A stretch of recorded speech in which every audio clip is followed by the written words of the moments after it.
Good morning, everyone. Let's start today's new topic.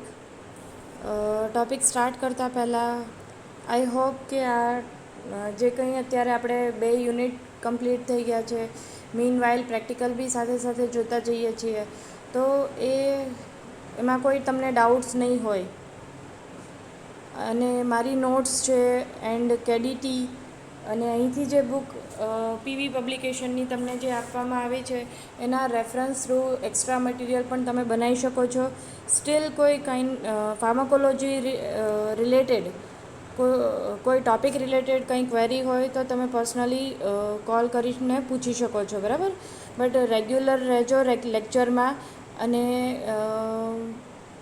Make sure કે જે કંઈ assignment અને ગૂગલ ફોર્મ અપલોડ કરવામાં આવે છે એ Google form and turn in option કરવાનું ના ભૂલતા સ્ટુડન્ટ. બંનેના બેઝ પર તમારી રેગ્યુલર ક્લાસની અટેન્ડન્સ લેવામાં આવે છે. સો આઈ હોપ કે સબ્જેક્ટ રિલેટેડ તમને કંઈ ક્વેરી નહીં હોય. અને મિડ સેમ જ્યારે પણ આવે છે ત્યારે જે 2 યુનિટ આપણે કમ્પ્લીટ થઈ ગયા છે એ બંને એમાં ઇન્ક્લુડ હશે. Got it? So let's start new topic. Drugs that are used in the therapy of the shock. So first of all, what is shock? That the state of acute circulatory failure. એટલે in short કહીએ તો aerobic two anaerobic condition તરફ બોડીના tissues જ્યારે જાય છે એ કન્ડિશનને આપણે શોક કહી શકીએ. એટલે એરોબિક કન્ડિશનમાં પ્રોપર અમાઉન્ટમાં ઓક્સિજન સપ્લાય દરેક ટિશ્યુમાં થતા હોય છે અને એનારોબિક કન્ડિશનમાં ઓક્સિજન છે એ હાઇપોક્સિક કન્ડિશનમાં ટિશ્યુને મળતું હોય છે. સો એ જે હાઇપોક્સિક સ્ટેટ જે જનરેટ થાય છે that is the circulatory failure. એટલે કે જ્યારે પણ blood supply oxygenated blood supply heart જ્યારે પંપ કરે છે અને એ હાર્ટની જે એન્ટાયર સર્ક્યુલેટરી સિસ્ટમ છે અને જેમાં ઓક્સિજનેટેડ બ્લડ છે એ ફૂલ એન્ટાયર હોલ બોડીમાં એ સપ્લાય થતું હોય છે. તો એ અને જે તે વેઇન છે એને જે તે ઓર્ગન છે અને જે તે ટિશ્યુ છે એને મળતું હોય છે. But there are the various kind of the reasons or various kind of the abnormalities કે જેના બેઝ પર ઇનએડિક્વેટ સ્ટેટમાં હાર્ટ છે પમ્પિંગ ના થઈ શકે. દેટ્સ વાય હાઇપોક્સિક કન્ડિશન સપ્લાય થાય છે. That is the shock. Okay, હવે આ જે શોક છે એ કેટલા ટાઈપ્સના છે, એના ટ્રીટમેન્ટ શું છે એ રિગાર્ડિંગ અને vote is the mechanism behind the drugs. આપણે જે શોક કઈ રીતે જનરેટ થાય છે એનું મિકેનિઝમ એક્શન જોયું. લાઈક કે ટ્રોમા કન્ડિશન છે, હેમરેજિક કન્ડિશન છે કે કોઈ અધર એબનોર્માલિટીઝ છે, કોઈ બેક્ટેરિયલ ઇન્ફેક્શન છે બોડીમાં, એ જેના લીધે છે શોક જનરેટ થાય છે. ઓર અરેધમિયા છે, એન્જાઇના છે કે જેના લીધે બ્લડ છે રેઝિસ્ટ થઈ જાય છે, આગળ ફ્લો થતું નથી. સો વિનસ રેઝિસ્ટન્ટ જે થાય છે ઓર જે પેરિફેરલ વિનસ રેઝિસ્ટન્ટ એક ફેવરેબલ ટર્મ છે શોક થેરાપી ઓફ ધી શોક માં કહી શકીએ કે જેમાં બ્લડ છે એનું રેઝિસ્ટન્સી આવી જાય છે just because there are the other abnormalities like thrombus and many more. So જે કંઈ જે રેઝિસ્ટ આવે છે એને ટ્રીટમેન્ટ માટે વેરિયસ કાઇન્ડ ઓફ મેડિસિન્સ અહીંયા યુઝ કરવામાં આવે છે. So let's start. Cardiac output is inadequate to provide the tissue perfusion. It is due to impaired cardiac pump, entire circulatory system, and the volume can lead to compromise the blood flow to tissue. Inadequate tissue perfusion can result in generalized cellular hypoxia. જે મેં વાત explain કરી કે જે તે example કે જ્યારે like example તમે લઈ લો કે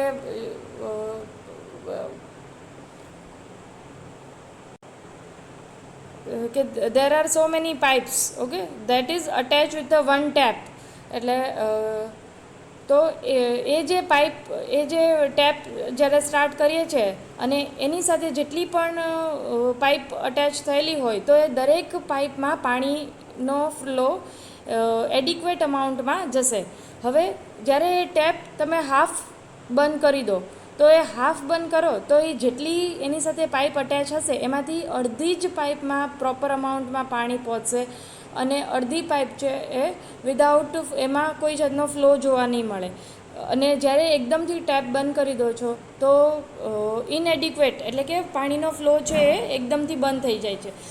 અને હ્યુમન બોડીમાં જે હાર્ટ છે એ પણ આ જ મિકેનિઝમ ઉપર વર્ક કરે છે કે જ્યારે હાર્ટ છે એની સાથે બહુ બધી વેઇન્સ અટેચ હોય છે કે જે ઓક્સિજનેટેડ બ્લડ છે એ જે તે ઓર્ગનના ટિશ્યુને પહોંચાડતી હોય છે.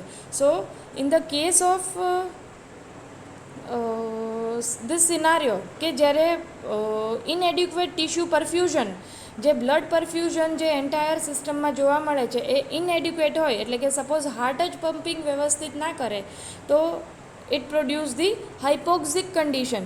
અને જે બોડીના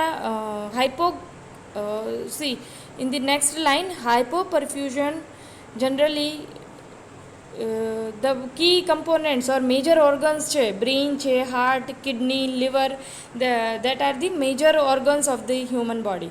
હવે hypoperfusion condition આ ચાર ઓર્ગનમાં જનરલી અગર થવાના ચાન્સીસ વધારે હોય છે due to various kind of abnormalities. Now state of the shock. હવે આ જે શોક જનરેટ થાય છે, હવે એ જે હાઇપોક્સિક કન્ડિશન જનરેટ થાય એને આપણે શું કહીશું? Shock. Okay, in the term of the pharmacology. Now the state of the pharmacology, it is divided in two states, reversible and irreversible.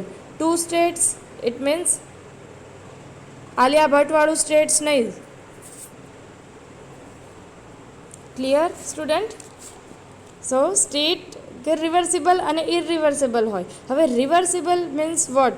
C અહીંયા ડાયાગ્રામ બતાવેલું છે સ્ટુડન્ટ કે જ્યારે રિવર્સિબલ એટલે કે જે કોઈ સપોઝ એબનોર્માલિટીઝ પ્રોડ્યુસ થઈ છે ડ્યુ ટુ એની રીઝન. હવે અને જ્યારે પણ એને ટ્રીટમેન્ટ આપવામાં આવે છે તો એ જે ટ્રીટમેન્ટથી એ ક્યોર કરી શકાય છે, એટલે કે જે તે સેલ છે એ પાછા લઈ શકાય છે.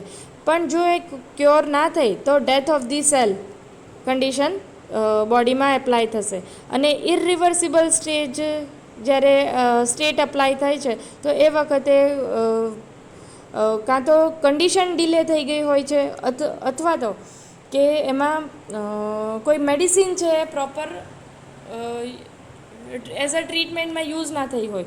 સો the state of the shock, that is reversible or and another is the irreversible.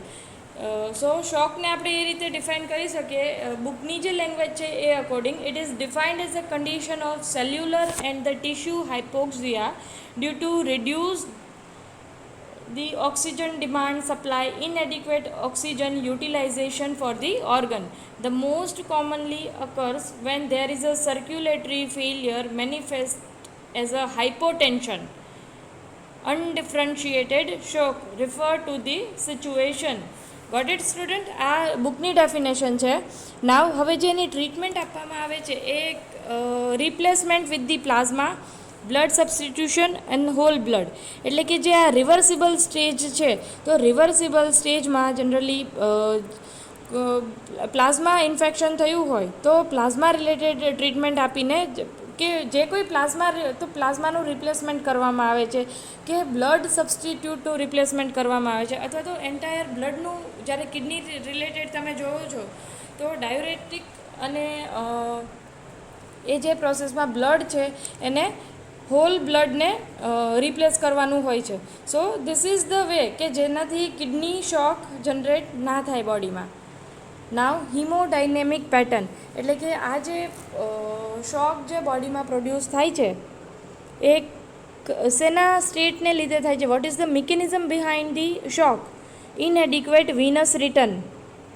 એટલે એઝ યુ નો કે જ્યારે વિનસમાંથી ઓક્સિજનેટેડ બ્લડ સપ્લાય થાય છે તો બોડીના ડિફરન્ટ વેઇનમાં હવે હાર્ટ જ એડિક્વેટ અમાઉન્ટમાં પમ્પિંગ ના કરતું હોય તો એ જે વિનસ રિટર્ન જે બ્લડ છે એ પ્રોપર અમાઉન્ટમાં બોડીમાં સપ્લાય નહીં થાય. So inadequate venous return, the low systemic vascular resistant, the high systemic vascular resistant.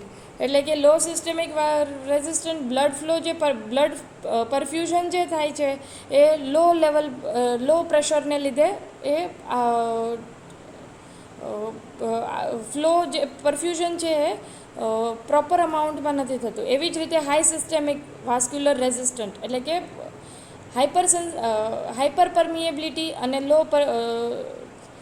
Hypo permeability જે સ્ટેટ જનરેટ થાય છે that is the hemodynamic pattern કે જે એની પાછળ મિકેનિઝમ વર્ક કરે છે. Now what is the causes that inflammation, cardiac myositis or myocarditis, the inflammation of the myocardial cell of the heart, infection of the heart valve. These are the causes behind this kind of hemodynamic pattern. Now what are the symptoms? The shortness of the breath, dizziness and fatigue, tachycardia, sweating, nausea, vomiting. The common symptoms: the rapid breathing, pale skin, cold hand and the fat less urination. Now the type of the shock. આ જે shock છે એના કેટલા types generally જોવા મળે છે. So first there is the 5 type of the shock: hypovolemic shock, cardiogenic shock, septic shock, anaphylactic shock and the neurogenic shock. First shock જે છે that is the hypovolemic shock. હવે the name itself indicate કે hypo એટલે hypo means there is the less amount of the flow and volemic it means the volume. એટલે હાર્ટમાં બ્લડનું જેટલું volume હોવું જોઈએ એ વોલ્યુમને રિડ્યુસ કરે અથવા તો ઇનએડિક્વેટ સ્ટેટ હોય that is the hypovolemic shock. This is in the simple term. Let's see that definition in the pharmacology term. It is a condition sudden and significant loss of the blood or body fluid drops the blood volume in the body. That condition is the hypovolemic shock. Now the hypovolemic shock refer to the medical or surgical condition in which the rapid fluid loss result in a multiple organ failure due to inadequate circulating volume and the subsequent inadequate perfusion. It cause like a vomiting, diarrhea and the hemorrhage. હવે hypovolemic shock છે એ કયા કેસમાં generate થાય છે? Internal or external loss of the blood, plasma and the water due to hemorrhage, trauma, vomiting and diarrhea. એટલે કે જ્યારે food poisoning થાય છે ઓર સિવિયર ફૂડ પોઈઝનિંગ એન્ડ જ્યારે કોઈ એક્સિડેન્ટલ કન્ડિશન થાય છે ઓર બર્નિંગ પેશન્ટ છે બર્ન થાય છે તો એ વખતે જે બોડી ફ્લુઇડ છે એ ઇનએડિક્વેટ એનું જે વોલ્યુમ એન્ટાયર સર્ક્યુલેટરી સિસ્ટમમાં જે મેન્ટેન કરવાનું હોય એ વોલ્યુમ છે એ પ્રોપર અમાઉન્ટમાં જે તે ઓર્ગનને પહોંચી નથી શકતું. સો એટલે મલ્ટિપલ ફેલિયર ઓર્ગન છે એ કન્ડિશન બોડીમાં જનરેટ થશે. એટલે અને હેમરેજ છે, વોમિટિંગ છે, ડાયરિયા છે, તો ડાયરિયામાં be excessive loss of the fluid from the body. That condition is the hypovolemic shock. અને જ્યારે એ કન્ડિશન પ્રિવેન્ટ કરવામાં ના આવે ત્યારે જે તે મલ્ટિપલ ઓર્ગન ફેલિયર કન્ડિશન બોડીમાં સર્જાય છે અને જેને ડૉક્ટરી ઓર મેડિકલ ટર્મમાં હાઇપોવોલેમિક શોક કહેવાય છે. Now the treatment: fluid replacement by the saline. એટલે કે જે તમે જોયું હોય તો વોમિટિંગ, ડાયરિયા એના કેસમાં જનરલી ડૉક્ટર્સ છે નોર્મલ્સ ઇલેક્ટ્રોલાઇટ્સ સપ્લાય કરતા હોય છે બિકોઝ ઓફ ધી કે જેની ટ્રીટમેન્ટ છે એ અકોર્ડિંગ જે ફ્લુઇડ છે બોડીમાં બેલેન્સ થઈ રહે. Plasma and the blood. Cardiogenic shock due to myocardial infarction. It is condition in which the heart suddenly can't supply the pump enough blood to the body. decrease the blood and the oxygen, and it produces the cardiogenic shock. It is a condition in which heart suddenly cannot supply the pump enough blood to the body. અને આ condition generally ક્યારે બોડીમાં સર્જાય છે? Because like cause by the severe heart attack. But not everyone has a heart attack, has a cardiogenic shock. It is due to myocardial ઇન્ફ્રેક્શન. અને માયોકાર્ડિયલ ઇન્ફ્રેક્શનમાં જે heart rate છે એ heart output છે, જે હાર્ટ રેટ છે એ હાર્ટ પંપ કરતું જ ઓછું થઈ જશે તો બીટિંગ છે અને હાર્ટ રેટ છે એ ઓટોમેટિકલી ડિક્રીઝ થશે. So failure of the heart to pump, that is the pump failure. The term is the pump failure, cardiogenic shock. Students, see, this is a GPAT question. Pump failure condition કયા કેસમાં હોય છે? That is the cardiogenic શોક. અને vote is the features that decrease the cardiac output? Peripheral vascular PVR, peripheral vascular resistance, it produce the normal or increase. Now the ટ્રીટમેન્ટમાં શું આપવામાં આવે છે? That decrease. હવે જ્યારે હાઇપોક્સિક કન્ડિશન પ્રોડ્યુસ થશે તો જે તે ઓર્ગન છે એ ઓક્સિજન ડિમાન્ડ વધારે કરશે. સો જ્યારે ઓક્સિજન અપ્લાય કરવામાં આવે છે, ઓક્સિજન બોડીમાં સપ્લાય કરવામાં આવે છે તો O2 એડમિનિસ્ટર્ડ, તો દેટ એક્ટ એઝ અ એન્ટાગોનાઇઝ, એટલે કે હાઇપોક્સિક કન્ડિશન છે એનું ઓપોઝિટ આપણને રિઝલ્ટ મળે છે. દેટ કે O2 છે એ હાઇપોક્સિક કન્ડિશનમાં જે એઝ અ ટ્રીટમેન્ટ અને એન્ટાગોનાઇઝડ ડ્રગ તરીકે યુઝ થાય છે.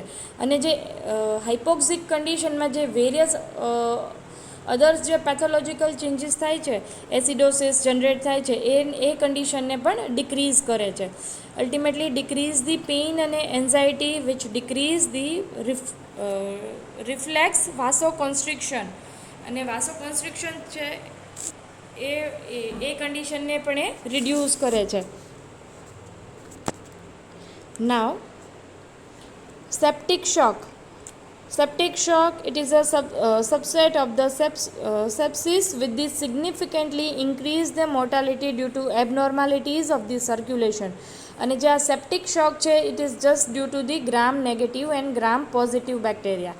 હવે ગ્રામ નેગેટિવ અને ગ્રામ પોઝિટિવ બેક્ટેરિયા છે એટલે કે કોઈ સિવિયર માઇક્રોબિયલ જ્યારે ઇન્ફેક્શન થાય છે અને એ કન્ડિશનમાં જ્યારે બોડીમાં કોઈ એન્ટીજન અટેક કરે છે અને બોડીની own defence system proper work નથી કરી શકતી, એ કેસમાં સેપ્ટિક શોક જનરેટ થાય છે. અને જે મેજરલી જે એબનોર્માલિટીઝ થાય છે that is just because of the gram negative bacteria.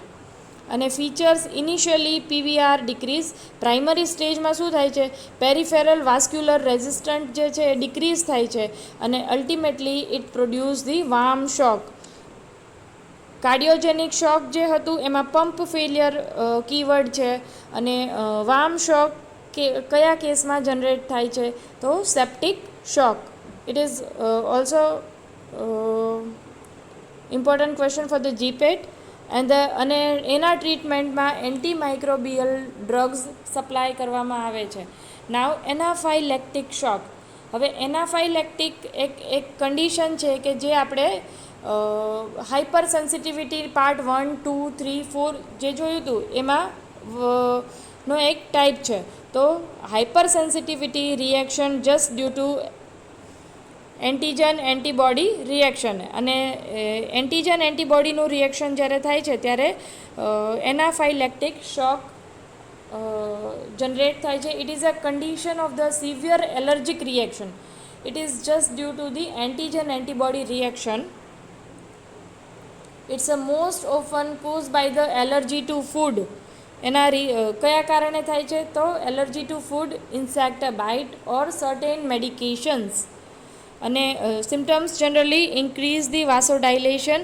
હવે વાસોડાઇલેશન ઇન્ક્રીઝ થશે તો ફ્લુઇડ છે એ હાઇપર સેન્સિટિવિટીનું સિમ્ટમ્સ જ્યારે જોવા મળે છે તો એ કેસમાં વાસોડાઇલેશન છે એ ઇન્ક્રીઝ થઈ જાય છે, અને વાસોડાઇલેશન ઇન્ક્રીઝ થશે તો કેપિલરી પરમિએબિલિટીઝ બી ઇન્ક્રીઝ થશે, અને કેપિલરી પરમિએબિલિટી ઇન્ક્રીઝ થશે તો બ્લડ અને બ્લડની સાથે એની અંદર જે કન્ટેન્ટ હોય છે એ દરેક પ્લાઝમાને ક્રોસ કરીને એન્ટાયર બોડીમાં પ્રોડ્યુસ થશે. That is also harmful condition, અને અલ્ટિમેટલી એ જે તે જગ્યાએ એક્યુમ્યુલેટ થઈને એડીમા જનરેટ કરશે. So anaphylactic shock is another term, and neurogenic shock. So neurogenic shock is a life threatening condition caused by the irregular blood circulation in the body. That is, એને cause કહ્યું just because of the trauma or injury to the spine can cause this disruption. It is extremely dangerous because it can cause the blood pressure to drop drastically and suddenly, can leave irreversible damage to the body tissue. Neurogenic shock can be fatal. સો જે drugs છે એ next લેક્ચરમાં જોઈશું student. I hope કે introduction of the શોક એ તમને clear થયું હશે.